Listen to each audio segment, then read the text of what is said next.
Hey there. So you're thinking about starting a business. That's awesome. You've got this stack of sources on spin Oh, selling. yeah. And honestly, it can be a bit overwhelming. Right? You are. We're here to help you cut through the noise and figure out what really matters, Yeah. especially in those early days. Especially when you're first starting out, it's easy to get caught up in Yeah. trying to close every deal as quickly as possible. Right. But what's fascinating is that research shows that this hard sell approach can actually backfire, Really? especially when you're aiming for those bigger, more complex sales. It's like trying to sprint a marathon, right? Exactly. You burn out before you even reach the finish line. Instead, think of building a business as cultivating a garden. Okay. You need to nurture those relationships with your customers, build trust, Yeah. and establish yourself as a reliable partner. Okay. That's what leads to sustainable growth. So how do we ditch the pushy salesperson persona and become that trusted advisor? Right. The sources keep mentioning this thing called spin selling. Yeah. What's the deal with that? Spin selling is a method that helps you guide sales conversations in a way that naturally uncovers your customers' needs and helps them see the value in your solution. Gotcha. Think of it as a roadmap Okay. for having more meaningful and productive conversations with potential clients. Okay. I'm intrigued. Yeah. But the name itself, spin, Right. what does that even stand for? Yeah. It sounds like something out of a washing machine manual. It's actually an acronym Okay. for situation, problem, implication, and need-payoff. Okay. 4 types of questions that help you steer the conversation in a way that reveals what your customer really needs. Okay. It's like peeling back the layers of an onion. All right. Going from those surface level questions Mm-hmm. to those deeper, more emotional needs that drive buying decisions. So walk me through this. Sure. How would this spin thing actually work in a real-life conversation with a potential customer? Let's say you're building a website design business, Okay. which is super relevant for someone just starting out. Yeah. You could start with a situation question. Go. Something simple, like, can you tell me a bit about your current website and how you're using it? Okay, that's pretty straightforward. Right. It's like getting the lay of the land, right? Exactly. Okay. Then you move on to problem questions. Okay. This is where you start digging a little deeper Yeah. and uncovering their pain points. Okay. You could ask something like, what are some of the biggest frustrations you have with your current website? Or have you noticed any issues with user experience or functionality? So you're not just pointing out problems. No. You're encouraging them to articulate what's not working for them. Right. Okay. And by getting them to voice those problems, Yeah. you're starting to uncover what the book calls implied needs.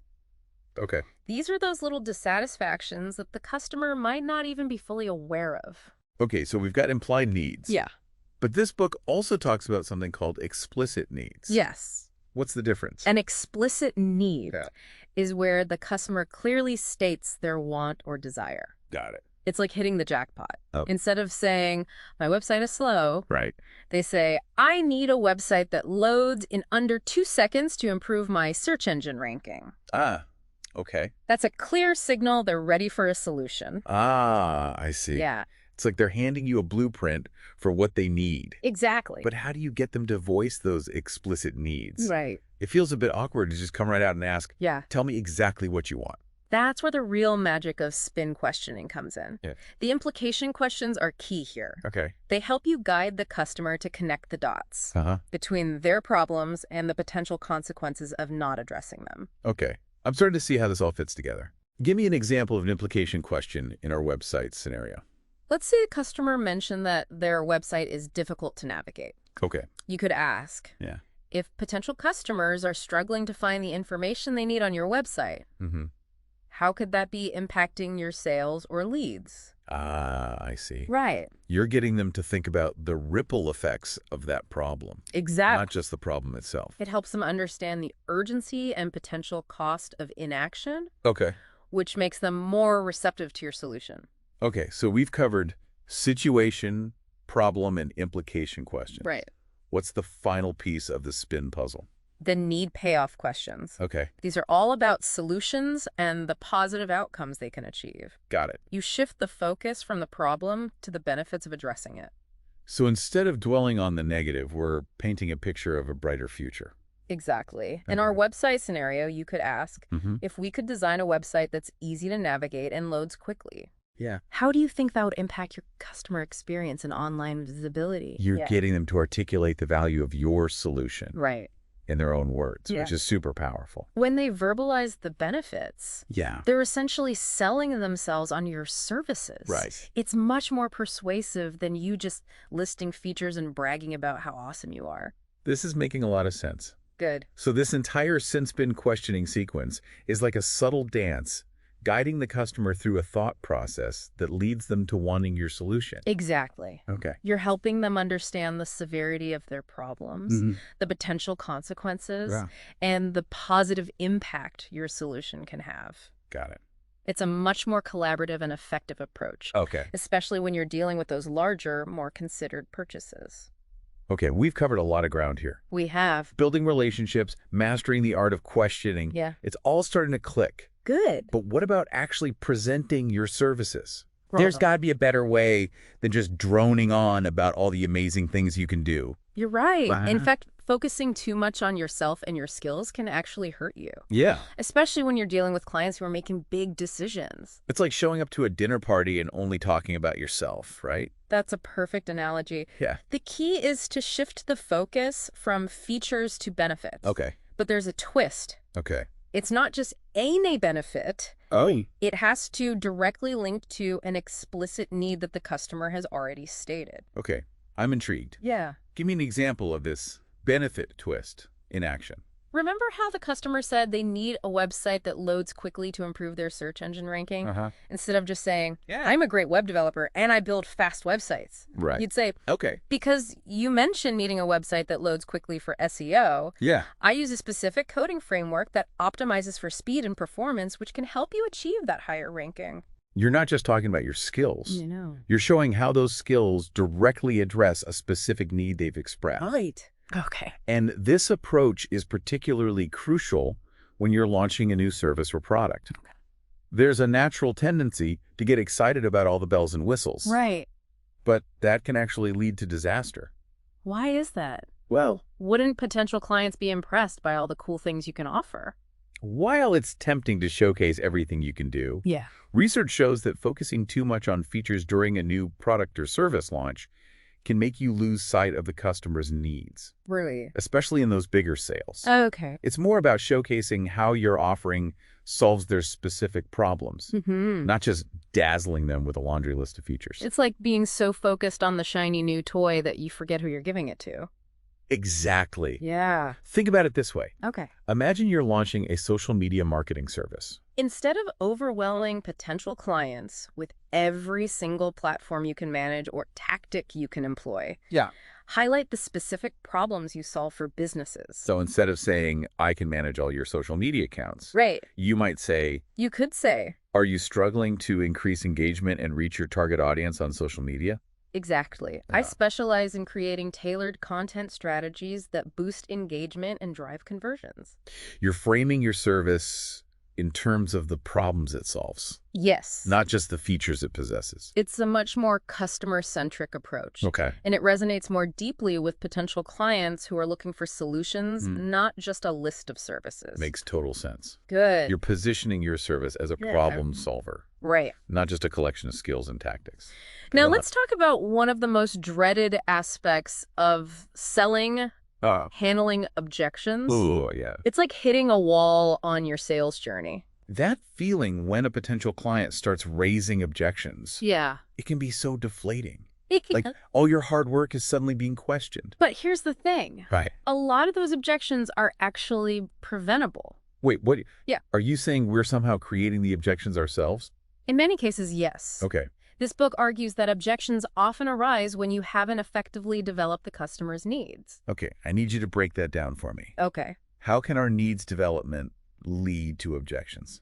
Remember how we talked about the danger of listing too many features? Uh-huh. When you overwhelm a potential client with all the things you can do, Yeah. they might start to feel overwhelmed and price sensitive. Which could lead to an objection like, it's too expensive. Exactly. Okay. But if you've used those S-Spin questions to build value and demonstrate how your solution addresses their specific needs, Yeah. the price becomes less of an issue. Okay. They're more likely to see it as an investment, not just an expense. It's like laying the groundwork, building a solid foundation before presenting the price tag. Precisely. It makes total sense. Objection prevention is all about proactively addressing potential concerns Okay. by effectively developing the customer's needs and showcasing the value of your solution. So we've gone from pushing for a sale to understanding the power of building relationships and guiding customers toward recognizing their needs and how our solutions can benefit them. Right. This whole spin selling thing is a whole new way of thinking about selling. It is. And it's a method that's particularly relevant for entrepreneurs and new businesses. Especially when you're not just selling a product or service. You're building a brand, a reputation, Yeah. and laying the foundation for those long-term customer relationships that are essential for success. This has been a fantastic overview of the key principles of spin selling. It's a good start. It's a lot to take in, Yeah. but I'm already feeling more confident about approaching those sales conversations. Good. But before we move on, there's one more crucial aspect we need to explore. Okay. Actually obtaining that commitment from the customer. Right. Yes, that seals the deal. Yes. What's the best way to approach that, especially in those bigger sales where the stakes are higher? Well, when you're dealing with a larger decision, it's less about using those high-pressure closing tactics. Right. And more about guiding the customer toward a natural yes. So instead of that stereotypical sign on the dotted line Right. approach, Exactly. it's more about collaboration Yes. and making sure they feel confident and comfortable moving forward. You're not trying to force their hand. Yes. You're helping them make an informed decision that aligns with their needs and goals. Got it. That's what builds trust and long-term relationships. Yeah. Which are essential for any new business. So what are some effective strategies for getting that commitment in those larger sales? Sure. Are there any specific actions we can take? What's fascinating here is that research has revealed 4 key actions successful salespeople use to secure that commitment from the customer. Okay. I'm all ears. Okay. Tell me about these actions. The first action is all about giving the customer choices. Okay. Instead of presenting just one option and pushing for a yes or no, Right. offer them alternatives that cater to their specific needs. So instead of saying, do you want to purchase our premium package? Right. You might say, You could say. we have 2 packages that could benefit your business. Mm-hmm. Our premium package offers A, B, and C, Yeah.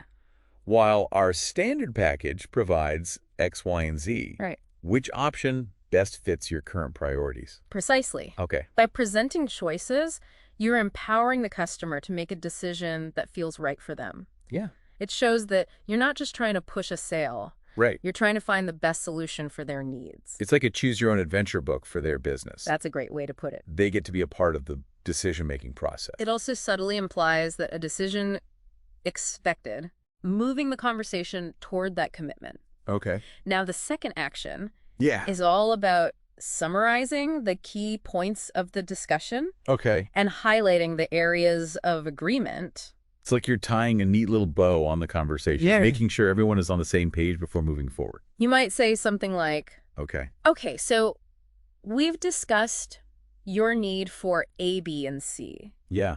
and we've agreed that our solution can effectively address those needs. Mhm. Is that a fair summary? By getting their verbal confirmation, Right. you're solidifying their buy-in Yeah, and making the final commitment feel like a natural next step, exactly. not a sudden leap. It's all about building that consensus Okay. and ensuring everyone is comfortable with the direction you're heading. Got it.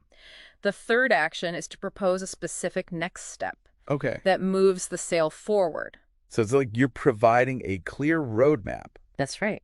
guiding them towards that end goal. And the key here is to propose a step that requires a concrete action from the customer, Okay. something that demonstrates their commitment to moving forward. So instead of just saying, we'll be in touch soon, Right. you might say, You could say. would you be available for a follow-up meeting next week to discuss implementation details? That's a great example. Okay. You're proposing a specific action that requires their commitment. Yeah. It's a much more effective approach than leaving things open-ended and hoping they'll reach out. It's like that saying, a goal without a plan is just a wish. Right. You're taking that wish for a solution Yeah. and turning it into a tangible next step. And finally, the fourth action is all about emphasizing the benefits of taking that next step, Okay. reminding them of those positive outcomes we've discussed throughout the conversation. It's like that final nudge, that Exactly. extra motivation to seal the deal. You might say, Okay. by scheduling that follow-up meeting, we can start implementing the solution.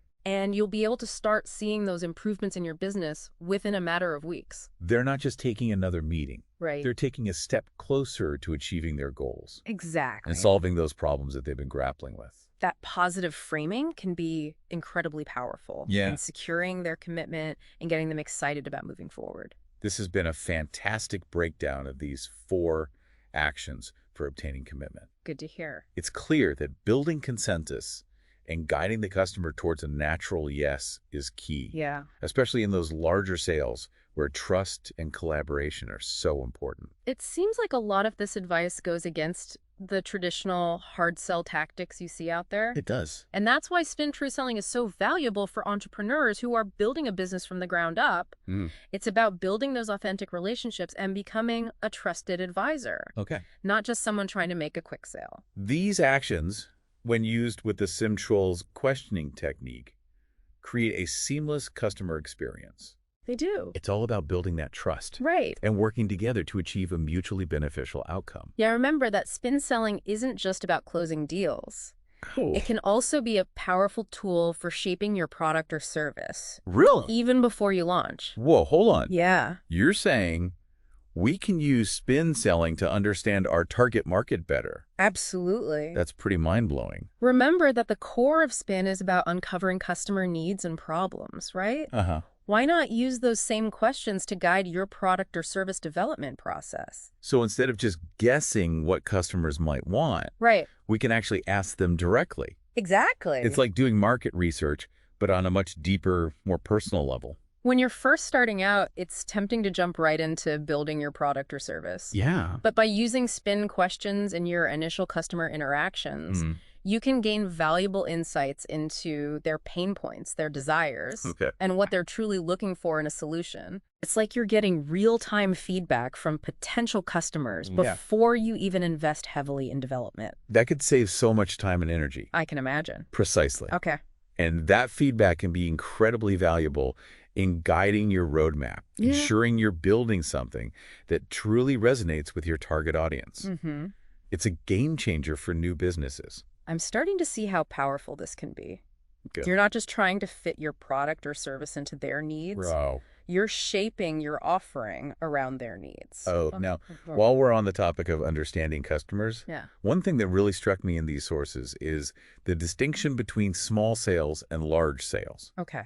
The psychology of the buyer changes dramatically as the stakes get higher. That makes sense. Yeah. In a small sale, the decision-making process is often quick and impulsive. Right. Think about buying a coffee or a magazine. Yeah. You see it, you want it, you buy it. Right. Not a lot of deep thought involved. Exactly. But in a larger sale, like hiring a web designer or investing in a new software system, the decision-making process is much more complex. There's more risk involved, both financially and emotionally. It's a bigger commitment. Yes. And they're going to be much more cautious and scrutinizing. Right. They're going to be thinking about the long-term implications of their decision. And that increased scrutiny has a direct impact on the effectiveness of traditional selling techniques. Because what works for those quick impulse purchases probably won't work when you're dealing with a customer who's carefully weighing all their options and thinking about the long-term impact on their business. Exactly. Okay. As the sale grows larger, the focus needs to shift from closing to building trust and understanding. So we've talked about building relationships and understanding customer needs. Right. But one thing I'm still a bit fuzzy on is this whole concept of features, advantages, and benefits. Okay. I hear those terms thrown around a lot in the sales world, but I'm not always sure what they mean or how they're different. That's a great question. Okay. And it's an important distinction to understand, especially when you're first starting out. Right. It's all about how you communicate the value of your product or service to potential clients. Okay, I'm ready to unpack this. All right. Let's start with features. Okay. What are features and how do they impact a potential buyer? Features are essentially facts or data about your product or service. Okay. They're the nuts and bolts, the technical specifications. Okay. If you were selling website design services, a feature might be all our websites are built on a responsive design framework. Okay. Or we offer unlimited revisions during the design process. So it's basically just stating facts about what you offer. Right. But how does that actually impact the customer? Yeah. Do they get all excited about responsive design frameworks and unlimited revisions? Yeah. While those things are important, our research has shown that features alone aren't actually that persuasive. Oh, really? They're important for providing context and information, Okay. but they don't create desire or urgency. Why is that? Well, Don't customers want to know the specifics of what they're getting? they do, but features don't tap into the customer's emotional needs or their problems. Okay. They don't explain how those features will actually benefit their business or Yeah. make their life easier. It's like reading a technical manual. Right. You're getting information, Yeah? but it's not exactly inspiring or motivating you to take action. That's a great analogy. Okay. And in fact, focusing too heavily on features can actually have a negative impact, Really? especially in larger sales where the customer is being more cautious. How Wow. wouldn't customers appreciate knowing all the technical details and specifics? While some might, Okay. many others might feel overwhelmed or even start to focus more on the price. Oh, okay. The more Yeah. features you list, Yeah. the more they might start to think. So, Sounds complicated and expensive. So what's the next step up? Right. If features are just about stating facts, Yes. how do we start connecting those facts to the customer's needs and emotions? That's where advantages come in. Okay. Advantages show how a particular feature can be used or how it can help the customer. Okay. It's like building a bridge between the product or service and the customer's world. So instead of just saying our websites are built on a responsive design framework. Exactly. You Yeah. might say, Yeah. because our websites are built on a responsive design framework, your website will look great and function perfectly on any device, Okay. whether it's a desktop computer, a tablet, or a smartphone. You're showing the customer how that feature translates into a tangible benefit for them. Right. It's starting to answer the question, what's in it for me? It is. It's starting to connect with their needs and paint a picture of how your services can actually improve their business. Precisely. And while advantages are more persuasive than features, they still don't have the same impact as benefits. Okay, so we've got features which are just facts Yeah, and advantages which show how those features can be used. correct. What are benefits and what makes them so special? Benefits are the real game changers. Okay. A benefit is a statement that directly connects your product or service to a specific, explicit need that the customer has already expressed. Cool. Remember those golden nuggets we talked about earlier? Yes. Those explicit needs are like finding a treasure map that leads straight to a successful sale, Exactly. and benefits are the keys that unlock that treasure. Okay. They show the customer how your solution directly addresses a problem they've already told you they're experiencing. So instead of just saying, we offer unlimited revisions during the design process, Right.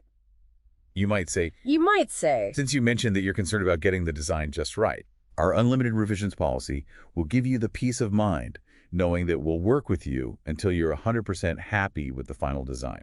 that's a perfect example. Okay. You're taking that feature, Yeah. turning it into an advantage, Uh-huh. and then linking it directly to the customer's explicitly stated concern about getting the design right. Right. You're not just telling them what you do. Right. You're showing them how it solves their problem. It's like you're saying, I hear you, Exactly. I understand your problem, and I have a solution that will specifically address that problem. And that's what makes benefits so powerful. They Totally. create a sense of relevance and value for the customer. Got it. They're not just hypothetical. Right. They're a direct answer to a specific need or concern that the customer has already expressed. This is especially important when you're starting a new business. Yeah, right. Because you need to clearly demonstrate how you can help your potential clients. So benefits are like the secret weapon for turning maybe into yes. They can be. They're how we move from simply presenting our services Right. to actually solving problems and creating value for our customers. No. While we're talking about making a good impression and communicating effectively, Yeah. there's one more area we need to explore. Okay. How to handle those initial interactions that set the tone for the entire conversation. You mean those first few minutes of a call where you're making introductions and Yeah. trying to establish rapport? Exactly. Does the size of the sale affect how we handle those initial interactions? Yeah, is there a difference? It might seem counterintuitive, but our research suggests that those initial interactions, what we call preliminaries, Okay. actually have less impact on success in larger sales compared to smaller ones. Hold on. Yeah. Are you saying that first impressions don't really matter as much when you're dealing with bigger deals? It might seem surprising. Yeah. But That goes against everything I've ever heard about selling. I always thought that making a good first impression was crucial, Yeah. no matter what you're selling. It might seem surprising, but as the complexity of the sale increases, Okay. those first impressions become less critical. Okay. They're still important, Right. but they don't carry the same weight as other factors. Okay. I'm curious. Sure. Why would first impressions matter less in larger sales? Wow. Wouldn't customers still be judging us based on how we present ourselves, Mm-hmm. how we open the conversation, Yeah. and whether we seem like someone they want to work with? They're definitely still forming opinions, Okay. but in a larger sale, Mm-hmm. the focus shifts from those surface-level judgments Okay. to a deeper evaluation of your expertise, Okay. your understanding of their needs, Yeah. and the value you can bring to the table. So it's less about flashing a charming smile Right. and more about showing them that you understand their business, their challenges, and how you can help them achieve their goals. Exactly. In a smaller sale, those first impressions might carry more weight Right. because the customer is making a quicker decision based on limited information. Yeah. But in a larger sale, they're going to invest more time and energy Okay. into evaluating you and your solution. Got it. They're going to ask more in-depth questions, Yeah. dig into your experience, Right. and really scrutinize your ability to deliver. It's like they're putting on their detective hats and looking for clues that you're the real deal. That's a great way to put it. Okay. They're not just looking for someone who's likable. Right. They're looking for someone who's competent, trustworthy, Yeah. and capable of solving their problems. Okay. So while it's still important to make a good first impression, don't stress too much about those initial pleasantries. Right, yeah. Focus on demonstrating your value throughout the conversation, showing them that you're the expert they need, Yeah. and those first impressions will fade in significance. Okay, that makes sense. Yeah. So if we're not focusing so much on those initial pleasantries, Right. how should we approach the beginning of a call in a larger sale? Sure. Is there a specific script we should follow or a magic phrase that will guarantee success? Interestingly enough, Okay. there's no one-size-fits-all approach. Oh, The most successful salespeople are adaptable okay. and rarely open two calls in the same way. Right. It all depends on the customer, the situation, the dynamics of the relationship. So it's less about following a rigid script and more about being flexible and responsive to the specific context of the conversation. Exactly. Okay. And this is where your emotional intelligence comes into play. Okay. You need to be able to read the customer, understand their personality, and tailor your communication style accordingly. It's like being a chameleon, blending in with the environment and adapting to the specific situation. That's a great way to put it. Okay. Now, having said that, Yeah. there are a few general guidelines Okay. that can be helpful in those larger sales. For instance, Yeah. one common approach is to open the conversation by acknowledging the customer's time constraints Okay. and getting straight to the point. So instead of spending 5 minutes talking about the weather or the latest news, Right. we should be respectful of their time and focus on the purpose of the meeting. Exactly. Okay. You might say something like, I know you're busy, so I'll be brief. Okay. The purpose of our call today is to discuss your needs Mm-hmm. and explore how our services can help you achieve your goals. By being upfront and setting a clear agenda, you're demonstrating respect for their time Right. and creating a sense of structure for the conversation. Precisely. Okay. And it helps to prevent those awkward tangents that can sometimes derail a sales call. Another tactic I've seen successful salespeople use is to open with a thought-provoking question that piques the customer's interest and gets them thinking. That's a great strategy. Huh? By posing a question that's relevant to their business or their industry, Yeah. you're immediately engaging their attention and inviting them to participate in the conversation. Right. You're not just giving them a sales pitch. Right. You're starting a dialogue. So instead of approaching those initial interactions as a hurdle to overcome or script to follow, Right. we should see them as an opportunity to build rapport, Exactly. demonstrate our expertise, Yes. and set the stage for a productive conversation. The key is to be adaptable. Okay. Read the customer and tailor your approach accordingly. Got it. There's no magic formula, Okay. but there are many ways to create a positive and engaging start to a sales call. This has been a fantastic discussion about how to handle those crucial opening moments in a larger sale. It has. It's clear that flexibility, emotional intelligence, and a customer-centric approach are key. No. Let's shift gears for a moment Right. and talk about another important aspect of selling, Right. especially for new businesses, Okay. handling those inevitable moments when the conversation doesn't go as smoothly as you'd hoped. We've talked about preventing objections, but sometimes, despite our best efforts, they still pop up. Oof, yes. Yeah. Those moments when you feel like you're hitting a brick wall, Yeah. they can be so frustrating. They can be. Like all your hard work is suddenly being questioned or dismissed.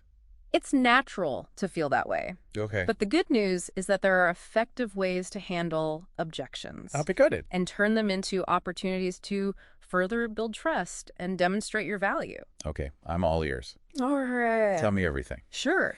How do we navigate those tricky moments and keep the conversation moving forward? The first step is to understand that objections are often a sign of engagement, Okay. not resistance. Interesting. It means the customer is thinking critically about your offer and trying to make sure it's the right fit for them. So instead of seeing an objection as a rejection, Exactly. we should see it as an invitation to provide more information, Yes. address their concerns, Yeah. and further clarify the value we bring. When a customer raises an objection, it's an opportunity to deepen the conversation and demonstrate that you're truly listening to their needs. So let's say a potential client says something like, Yeah. your services seem great, but I'm not sure if I can afford it right now. Sure. How would you approach that objection using this mindset of engagement and understanding? That's a common objection, especially for new businesses who are still establishing their pricing. Right. Instead of getting defensive or immediately launching into a price justification, Well, start by acknowledging their concern and showing empathy. okay. You might say something like, Yeah. I understand. Okay. Investing in any new service requires careful consideration, and it's important to make sure it fits within your budget. That's a much softer approach than I would have taken. It is. Feels less like a confrontation and more like a collaborative conversation. Exactly. What? By acknowledging their concern, you're validating their feelings and showing them that you're not just trying to push a sale. Yeah. You're genuinely interested in finding a solution that works for both of you. Okay, so we've acknowledged their concern. Right. What's the next step? Once you've established that shared understanding, you can start digging deeper into their objection Okay. and understanding the underlying reasons behind it. Okay. You might ask clarifying questions like, Yeah. what are some of your budget constraints? Okay. Or are there specific areas of your business where you're prioritizing spending right now? Those questions are so much better than just saying, Right. well, what's your budget then? Yeah, exactly. Or how much are you willing to spend? Right. They feel more collaborative and less like an interrogation. By asking open-ended questions, Yeah. you're inviting them to share more information and giving them the space to explain their thought process. Okay. This helps you uncover the real reasons behind their hesitation, Right. which is key to addressing the objection effectively. Okay, so we've acknowledged their concern Right. and we've dug deeper to understand the reasons behind it. Yes. What's the next step in this objection handling dance? Now comes the part where you showcase your flexibility Okay. and problem-solving skills. Based on the information they've shared, Yeah. you can start exploring potential solutions or alternatives Okay. that might address their concerns. So in our budget example, Yeah. if they mention that they're prioritizing spending on marketing right now, Right. we could offer a phased approach to our services or explore a payment plan option. Exactly. Other You're than- demonstrating that you're not just stuck on one price point or one way of doing things. Yeah. You're willing to work with them to find a solution that fits their needs and their budget. It shows that we're not just in it for the quick sale. No. We're in it for the long-term partnership and want to help them succeed. Now, even with the best objection handling skills, there will be times when you encounter a customer who's simply not a good fit for your services or your business model. And that's okay. Right? It is. We can't win them all. No. And it's better to recognize those situations early on Exactly. rather than trying to force a sale that's not meant to be. It's important to remember that not every potential customer is going to become a client. Right. And that's okay. Okay. It's all part of the process of building a successful business. This whole conversation about objections has been incredibly insightful. Good. I'm starting to see how objections can actually be valuable opportunities They are. to deepen the conversation, build trust, and strengthen the relationship. And remember, practice makes perfect. Yeah. The more you encounter and address objections, Right. the more confident and effective you'll become at navigating those challenging moments Okay. and turning them into positive outcomes. Well, I'm feeling much more prepared to face those objections head on now. That's great. And I think our listeners will be too. It's all about seeing objections, not as roadblocks, So right. but as detours on the road to building a thriving business. Every objection is a learning opportunity, Sorry. a chance to refine your pitch, strengthen your offerings, and become a more effective communicator. We've talked a lot about the psychology of selling, We have. about building relationships, asking the right questions, and showcasing the value of our offerings. Yes. But before we wrap things up, Sure. I'm curious, are there any common pitfalls or mistakes Yeah, there are. that new entrepreneurs should be aware of when it comes to selling? That's a great question. Okay. There are definitely some common traps Okay. that new business owners often fall into.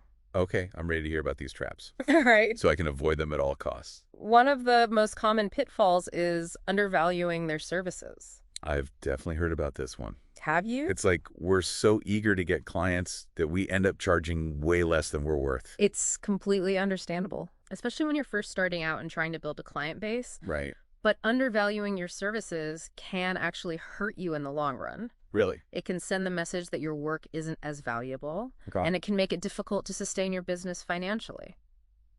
So how do we strike that balance between attracting clients and making sure we're charging what we deserve? It starts with recognizing your own value and the unique skills and expertise you bring to the table. Okay. Don't be afraid to research what other businesses in your industry are charging and position yourself competitively. So we need to do our homework, know our worth, Yeah, and be confident in communicating that value to potential clients. exactly. Okay. Another common pitfall is failing to clearly define their target market. So instead of trying to be everything to everyone, Right. we need to get specific about who our ideal client is Yes. and focus our marketing efforts on reaching them. Precisely. Okay. When you try to appeal to everyone, Yeah. you end up appealing to no one. By clearly defining your target market, you can tailor your messaging, your services, Okay. and your marketing efforts to resonate with the people who are most likely to become your loyal customers. It's like using a laser pointer instead of a floodlight. Exactly. You're focusing your energy and resources where they'll have the biggest impact. Now, another mistake that many new entrepreneurs make is neglecting to build a strong online presence. In today's digital world, this one seems like a no-brainer. It is. It's like trying to open a shop in a ghost town. Right. No one's going to find you. Exactly. Having a professional-looking website, active social media accounts, and a consistent online brand is essential for attracting clients and building credibility. It's your digital storefront, and you want to make sure it's inviting, informative, Yes. and reflects the quality of your work. Another pitfall is focusing too much on closing deals Right. and not enough on building relationships. This goes back to what we were talking about earlier, right? It just... It's about building those long-term partnerships, not just chasing those quick transactions. Exactly. Okay. When you focus on building genuine connections with your clients, Yeah. providing exceptional service and going above and beyond, you create a loyal customer base that will refer you to others and support your business growth. So we've covered a lot of ground today, and I'm feeling so much more confident and prepared to tackle these challenges head on. That's great to hear. And remember, building a successful business takes time, effort, and a willingness to learn and adapt. It does. Don't be afraid to experiment, to try new things, and to learn from your mistakes along the way. This deep dive into spin selling and the nuances of starting a business has been incredibly insightful. It has. But before we wrap things up, is there one final takeaway you'd want to leave our listeners with? Oh, yeah. A piece of advice that will stay with them as they embark on their entrepreneurial journeys? I think the biggest takeaway for me is the importance of shifting our mindset from selling to serving. That's a fantastic point. It's about understanding our clients' needs, building genuine relationships, Yes. and providing solutions that truly make a difference in their businesses and their lives. That's a fantastic way to sum it up. Yeah. When you approach selling from a place of service, everything else falls into place. Okay. The spin techniques, the focus on benefits, the objection handling. Yeah. It all becomes more natural and authentic because you're genuinely invested in helping your clients succeed. It's not about manipulation or trickery. No. It's about building trust, becoming a valued partner, and creating win-win situations where Everyone benefits. And for someone starting a new business, that's the most valuable advice I can offer. Okay. Focus on building those strong foundations, those authentic connections, and the success will follow. This deep dive into spin selling and all the nuances of starting a business has been incredibly insightful. It's been fun. It's given me so much to think about. Good. And so many practical strategies to put into action. And remember, the journey of entrepreneurship is filled with challenges and rewards. Okay. There will be ups and downs, Yeah. setbacks, and moments of doubt. But if you stay focused on your vision, keep learning, keep adapting, and keep that passion burning bright, you can achieve anything you set your mind to. This has been an amazing conversation. Cool. And I know our listeners are going to walk away feeling empowered and inspired. I hope so. And remember, we're always here to support you on your journey. We are. Don't be afraid to reach out, ask questions, and connect with other entrepreneurs who are on a similar path. It's a great community out there. We're all in this together, and we're excited to see what amazing things you create. Until next time, keep those entrepreneurial spirits high. Absolutely. And never stop learning. See you on our next deep dive. Yeah.